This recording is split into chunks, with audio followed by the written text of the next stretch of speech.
નમસ્કાર વિદ્યાર્થી મિત્રો, આપનું સ્વાગત છે અમારી ચેનલ હેલ્પિંગ ગુજરાતીમાં। તો આજે આપણે એન્જિનિયર ડ્રોઈંગ એટલે કે ઈડીમાં અગાઉ જે પરીક્ષા લેવાયેલ તો એની અંદર જે એમસીક્યુ પ્રશ્નો પૂછાયેલા એના વિશે આપણે ચર્ચા કરીશું।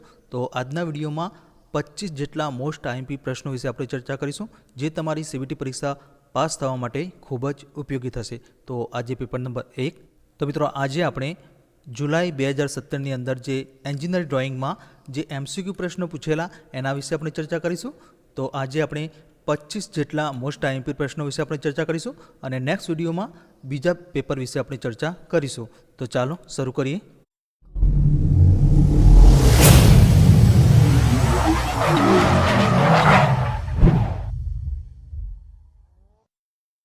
તો પહેલો પ્રશ્ન, the length to height ratio of a close fill arrow head is, એટલે કે બંધ ભરેલા એરોહેડની લંબાઈથી ઊંચાઈનો ગુણોત્તર ખાલી જગ્યા છે।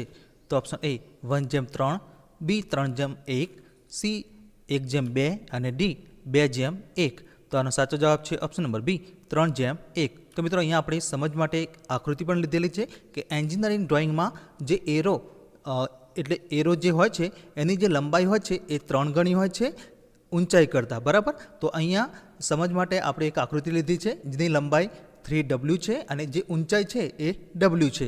એટલે કે દાખલા તરીકે અહીંયા પહોળાઈ જો 2 મિલીમીટર ઊંચાઈ હોત તો એની લંબાઈ કેટલી થાત? 6 મિલીમીટર। એટલે કે હંમેશા જે ઊંચાઈ હોય છે એનાથી લંબાઈ 3 ગણી હોય છે। ત્યારબાદ બીજો પ્રશ્ન, with the help of ruler and a compass it possible to construct an angle of, એટલે કે રૂલર અને કંપાસની મદદથી ખાલી જગ્યાનો ખૂણો બાંધવો શક્ય છે। તો option A 35 degree, B 40 degree, C 37.5 degree અને ડી 47.5 ડિગ્રી। તો આનો સાચો જવાબ છે ઓપ્શન નંબર સી 37.5 ડિગ્રી। તો મિત્રો અહીંયા સમજ માટે આપણે આકૃતિ પણ લીધેલી છે અને અહીંયા એના સ્ટેપ પણ લખેલા છે। પહેલું સ્ટેપ છે રૂલર સાથે રેખા બનાવો અને તેને બીસી નામ આપો। ત્યારબાદ બીજું સ્ટેપ છે બીને કેન્દ્ર અને યોગ્ય ત્રિજ્યા તરીકે લઈ કંપાસની મદદથી એક ચાપ બનાવો જે બીસી બિંદુ પી પર મળે। ત્યારબાદ ત્રીજું સ્ટેપ છે પીને કેન્દ્ર તરીકે લેવું અને યોગ્ય ત્રિજ્યા આર્સ પીક્યુ અને ક્યુઆર બનાવી। ત્યારબાદ ચોથું સ્ટેપ છે એસ પર દ્વિભાજિત આર ક્યુઆર અને ટી પર દ્વિભાજિત આર ક્યુએસ દોરો। ત્યારબાદ પાંચમું સ્ટેપ છે કે ખાતે દ્વિભાજિત આર પીટી દોરો અને છઠ્ઠું સ્ટેપ છે બીકેમાં જોડો અને તેને એ બનાવો। તો મિત્રો આ રીતે જે સ્ટેપ આપે છે એ પ્રમાણે આપણે ફોલો કરીશું તો ફાઇનલ આપણને જવાબ 37.5 ડિગ્રી મળશે। ત્યારબાદ ત્રીજો પ્રશ્ન, a typical layout of drawing sheet do not contain, એટલે કે ડ્રોઈંગ શીટના સામાન્ય લેઆઉટમાં ખાલી જગ્યાનો સમાવેશ થતો નથી। તો option A centering mark, B orientation mark, C trimming mark અને ડી આઈડેન્ટિફિકેશન માર્ક। તો આનો સાચો જવાબ છે option number D identification mark, એટલે કે ઓળખ ચિહ્ન। તો મિત્રો અહીંયા સમજ માટે આપણે ડ્રોઈંગ શીટની લેઆઉટની એક આકૃતિ પણ લીધેલી છે કે જેની અંદર અહીંયા પહેલું છે સેન્ટરિંગ માર્ક, તો એ પણ અહીંયા દર્શાવેલું છે। ત્યારબાદ બીજું છે ઓરિએન્ટેશન માર્ક, તો એ પણ અહીંયા દર્શાવેલું છે અને ત્રીજું છે ટ્રીમિંગ માર્ક। તો આ ત્રણ જે માર્ક્સ છે મિત્રો એ ડ્રોઈંગ શીટમાં સમાવેશ થાય છે, જ્યારે આઈડેન્ટિફિકેશન જે માર્ક છે એ ડ્રોઈંગ શીટમાં સમાવેશ થતો નથી। એટલે આનો સાચો જવાબ છે option number D identification mark, એટલે કે ઓળખ ચિહ્ન। ત્યારબાદ ચોથો પ્રશ્ન, the recommended method of dimensioning a sphere with diameter 80 mm is, એટલે કે 80 મિલીમીટર વ્યાસવાળા ગોળાને પરિમાણ કરવાની ભલામણ કરેલી પદ્ધતિ ખાલી જગ્યા છે। તો મિત્રો અહીંયા ઓપ્શન આપે છે અને આનો સાચો જવાબ છે option number D S diameter 80। તો એની પણ આપણે સમજ માટે અહીંયા આકૃતિ લીધેલી છે કે જે સ્ફેર એટલે કે ગોળો હોય છે તો એને દર્શાવવા માટે આ રીતે લખવામાં આવે છે। પહેલાં એસ લખવામાં આવે છે એટલે કે સ્પેર, ત્યારબાદ ડાયામીટરનો સિમ્બોલ એટલે કે ફાઈ અને ત્યારબાદ જે માપ હોય છે એ દર્શાવવામાં આવે છે। ત્યારબાદ પાંચમો પ્રશ્ન, ધ મિની ડ્રાફ્ટર સર્વ the purpose of everything accept, એટલે કે મિની ડ્રાફ્ટર ખાલી જગ્યા સિવાય દરેક વસ્તુના હેતુને પૂર્ણ કરે છે। તો મિત્રો અહીંયા સમજ માટે આપણે મિની ડ્રાફ્ટરની આકૃતિ લીધેલી છે અને અહીં ઓપ્શન આપે છે સ્કેલ, બી સેટ સ્ક્વેર, સી પ્રોટેક્ટર અને ડી કંપાસ, એટલે કે પરિકર। તો આનો સાચો જવાબ છે ઓપ્શન નંબર ડી કંપાસ, એટલે કે પરિકર। તો મિત્રો અહીંયા આ પ્રશ્નની અંદર એવું પૂછેલું કે મિની ડ્રાફ્ટર ખાલી જગ્યા સિવાય દરેક વસ્તુના હેતુને પૂર્ણ કરે છે। તો મિત્રો આ જે મિની ડ્રાફ્ટર હોય છે તો એમાં સ્કેલનો પણ આપણે હેતુ પૂર્ણ કરી શકીએ છીએ, કારણ કે અહીંયા તમે જોઈ શકો છો કે બે સ્કેલ આપી છે, જે કાટખૂણે હોય છે. ત્યારબાદ સેસ્ક્વેરનો પણ આપણે અહીંયા સેસ્ક્વેરનો ઉપયોગ પણ કરી શકીએ છીએ. અને પ્રોટેક્ટર એટલે કે જે એંગલ અમુક ખૂણે જે લાઈન દોરવાની હોય છે તો એ પણ આપણે અહીંયા મિની ડ્રાફ્ટરની મદદથી આપણે દોરી શકીએ છીએ. પરંતુ મિત્રો મિની ડ્રાફ્ટર કંપાસ સિવાય દરેક વસ્તુના હેતુને પૂર્ણ કરે છે, પણ કંપાસ એટલે કે પરિકરનો જે હેતુ હોય છે એ અહીંયા પૂર્ણ નથી કરતો. ત્યારબાદ છઠ્ઠો પ્રશ્ન, the principal view associated with orthographic projection are, એટલે કે ઓર્થોગ્રાફિક પ્રક્ષેપણ સાથે સંકળાયેલ સિદ્ધાંતો ખાલી જગ્યા છે. તો ઓપ્શન એ ફ્રન્ટ વ્યૂ એટલે કે સામેનો દેખાવ, બી રાઇટ સાઇડ વ્યૂ એટલે કે જમણી બાજુનો વ્યૂ, સી ટોપ વ્યૂ એટલે કે ઉપરનો દેખાવ, અને ડી ઉપરોક્ત તમામ એટલે કે ઓલ ઓફ ધ અબવ. તો આનો સાચો જવાબ છે ઓપ્શન નંબર ડી, ઉપરોક્ત તમામ એટલે કે ઓલ ઓફ ધ અબવ. ત્યારબાદ સાતમો પ્રશ્ન, the top front end bottom views align in this manner, એટલે કે ટોપ ફ્રન્ટ અને બોટમ વ્યૂ ખાલી જગ્યા રીતે સંરેખિત થાય છે. તો ઓપ્શન એ આડી રીતે એટલે કે હોરિઝોન્ટલી, બી ઊભી રીતે એટલે કે વર્ટિકલી, સી પ્લેનર મંતવ્યો અનુસાર એટલે કે according to the planar view, અને ડી ફ્રન્ટલ પ્લેન સાથે સમાંતર એટલે કે parallel to the frontal plane. તો આનો સાચો જવાબ છે ઓપ્શન નંબર બી, ઊભી રીતે એટલે કે વર્ટિકલી. ત્યારબાદ આઠમો પ્રશ્ન, which of the following is the lightest pencil, એટલે કે નીચેનામાંથી કઈ સૌથી હલકી પેન્સિલ છે. તો option A 2B, B 1B, C HB અને ડી H. તો આનો સાચો જવાબ છે ઓપ્શન નંબર ડી H. તો મિત્રો અહીંયા સમજ માટે આપણે અલગ અલગ જે પેન્સિલ આવે છે એના ગ્રેડના આધારે આપણે અહીંયા આકૃતિ પણ લીધેલી છે કે અહીંયા જે 9H છે એ સૌથી હળવી અને સખત ગ્રેફાઇટ પેન્સિલ છે, જ્યારે 9B એ સોફ્ટ અને મોર બ્લેક પેન્સિલ હોય છે. તો અહીંયા આપણી કેસની અંદર આ જે જવાબ ઓપ્શન આપે છે તો એમાં જે H છે એ હલકી પેન્સિલ છે. ત્યારબાદ નવમો પ્રશ્ન, to draw smooth curve of any nature drafting instrument use is, એટલે કે કોઈ પણ પ્રકૃતિના સરળ વળાંકો દોરવા માટે ખાલી જગ્યા ડ્રાફ્ટિંગ ઇન્સ્ટ્રુમેન્ટનો ઉપયોગ થાય છે. તો મિત્રો અહીંયા ઓપ્શન આપે છે mini drafter, B French curve, C templates અને ડી ઇરેઝર સીલ. તો આનો સાચો જવાબ છે option number B, French curve. તો મિત્રો સમજ માટે આપણે અહીંયા આકૃતિ પણ લીધેલી છે કે જે ફ્રેન્ચ કર્વ હોય છે એ અલગથી પણ આવે છે, અને આ રીતે જે સેસ્ક્વેર હોય છે તો એની અંદર પણ આ રીતે ફ્રેન્ચ કર્વ આપેલા હોય છે. તો મિત્રો આ જે બે આપેલા છે એને ફ્રેન્ચ કર્વ કહેવામાં આવે છે, અને એનો ઉપયોગ કોઈ પણ પ્રકૃતિ એટલે કે નેચર સરંગ વળાંક દોરવા માટે આ પ્રકારના ફ્રેન્ચ કર્વનો ઉપયોગ થાય છે. ત્યારબાદ દસમો પ્રશ્ન, which of the following is not use to fix drawing sheet on the board, એટલે કે બોર્ડ પર ડ્રોઈંગ શીટ ફિક્સ કરવા માટે નીચેનામાંથી શેનો ઉપયોગ થતો નથી. તો option A drawing pin, B adhesive tapes, C clips અને ડી થ્રેડ. તો આનો સાચો જવાબ છે ઓપ્શન નંબર ડી, થ્રેડ એટલે કે આટા. ત્યારબાદ 11મો પ્રશ્ન, for orthographic projection the engineering custom bureau of Indian standard discrete the use of, એટલે કે ઓર્થોગ્રાફિક પ્રક્ષેપણ માટે ભારતીય ધોરણોનું એન્જિનિયરિંગ કસ્ટમ બ્યુરો શેનો ઉપયોગ સૂચવે છે. તો ઓપ્શન એ પ્રથમ કોણ પ્રક્ષેપણ એટલે કે ફર્સ્ટ એંગલ પ્રોજેક્શન, બી બીજા કોણ પ્રક્ષેપણ એટલે કે સેકન્ડ એંગલ પ્રોજેક્શન, સી ત્રીજા કોણ પ્રક્ષેપણ એટલે કે થર્ડ એંગલ પ્રોજેક્શન, અને ડી ચોથા કોણ પ્રક્ષેપણ એટલે કે ફોર્થ એંગલ પ્રોજેક્શન. તો આનો સાચો જવાબ છે ઓપ્શન નંબર સી, ત્રીજા કોણ પ્રક્ષેપણ એટલે કે થર્ડ એંગલ પ્રોજેક્શન. ત્યારબાદ 12મો પ્રશ્ન, van A circle passes through three given point, its center lie at the intersection of, તો એટલે કે જ્યારે વર્તુળ આપેલા 3 બિંદુઓમાંથી પસાર થાય છે ત્યારે તેનું કેન્દ્ર ખાલી જગ્યાના આંતરછેદ પર આવેલું હોય છે. તો ઓપ્શન એ સૌથી લાંબી રેખાનો કાટખૂણે દ્વિભાજક અને સૌથી ટૂંકી રેખાના છેડેથી દોરવામાં આવેલી લંબરેખા, બી સૌથી ટૂંકી રેખાનો લંબ દ્વિભાજક અને સૌથી લાંબી રેખાના છેડેથી દોરવામાં આવેલી લંબરેખા, સી બિંદુને જોડતી રેખાનું લંબ દ્વિભાજક, અને ડી દરેક બિંદુ દ્વારા દોરવામાં આવેલ સ્પર્શક.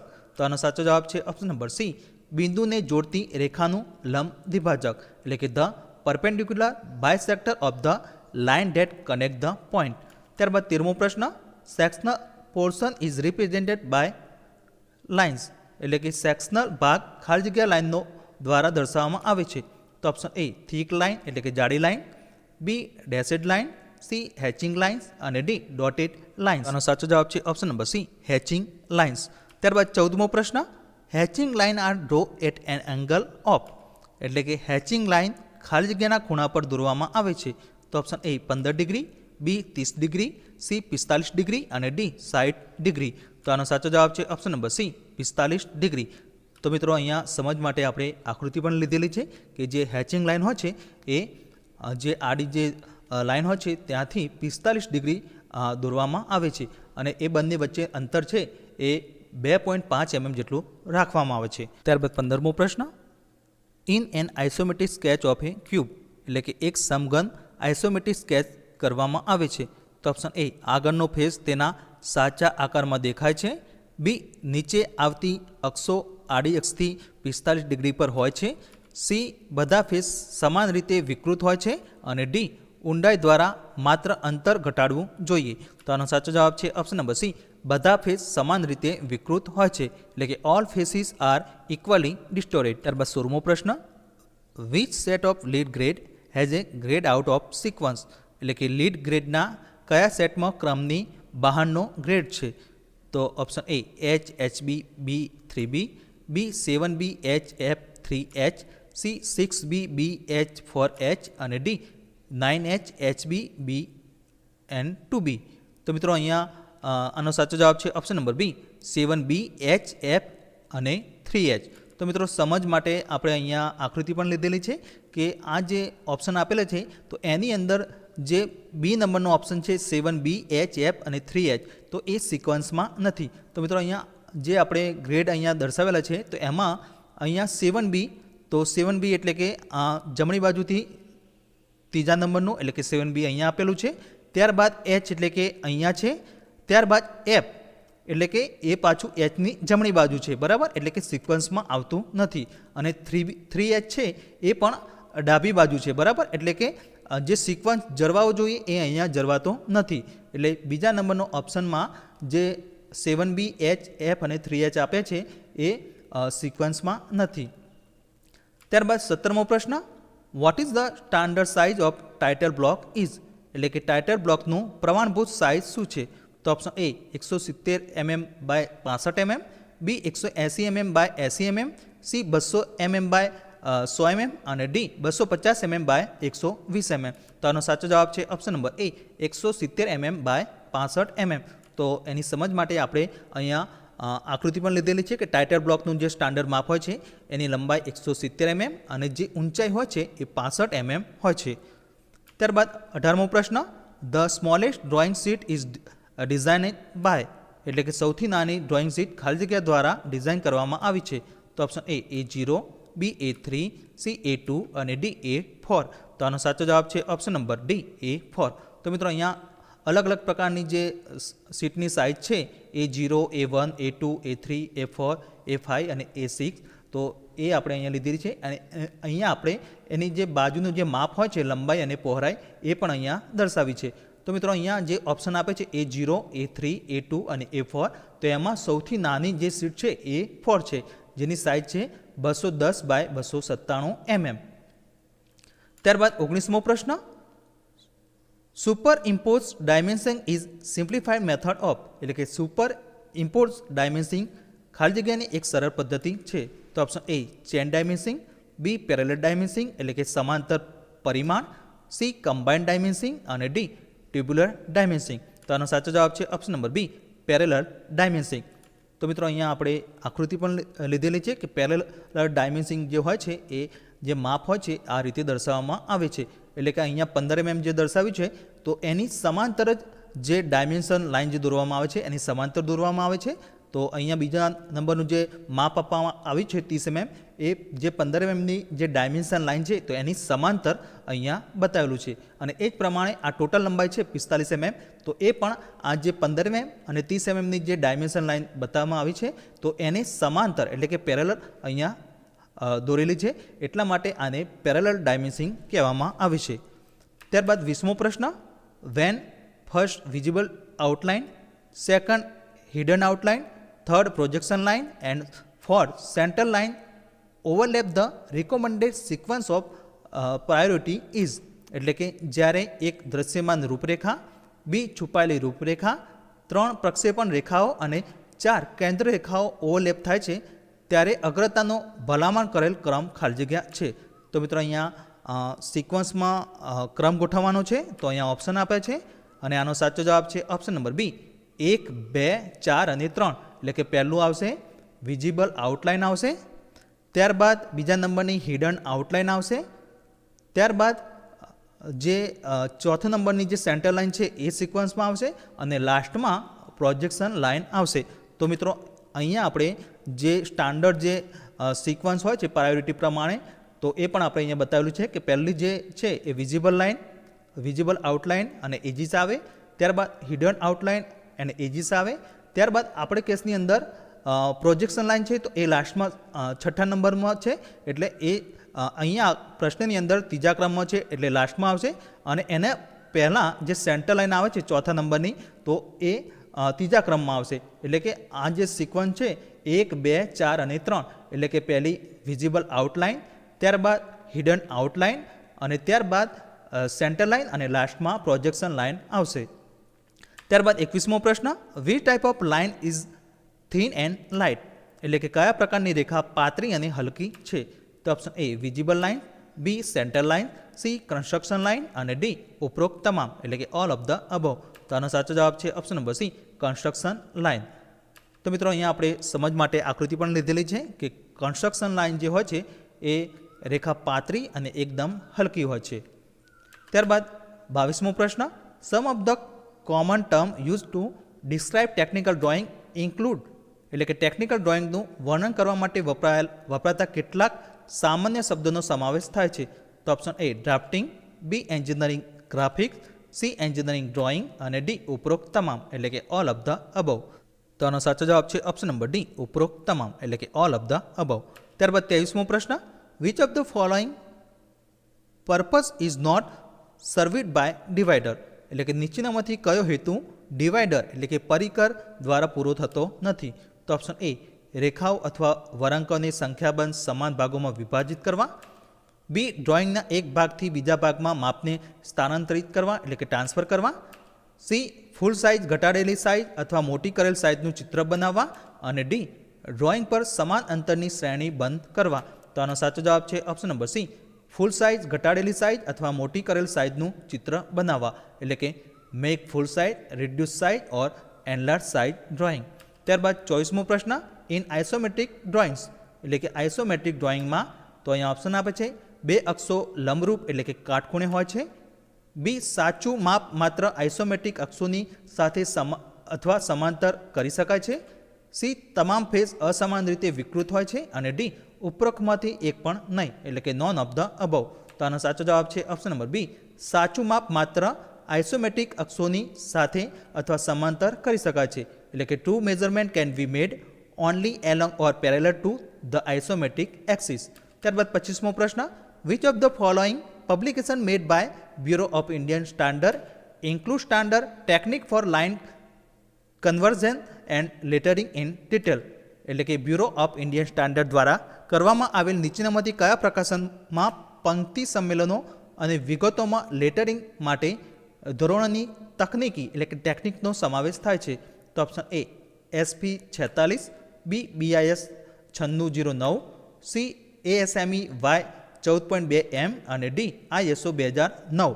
તો આનો સાચો જવાબ છે ઓપ્શન નંબર એ SP 46. તો મિત્રો નેક્સ્ટ વિડીયોની અંદર આપણે પેપર નંબર 2 વિશે આપણે ચર્ચા કરીશું.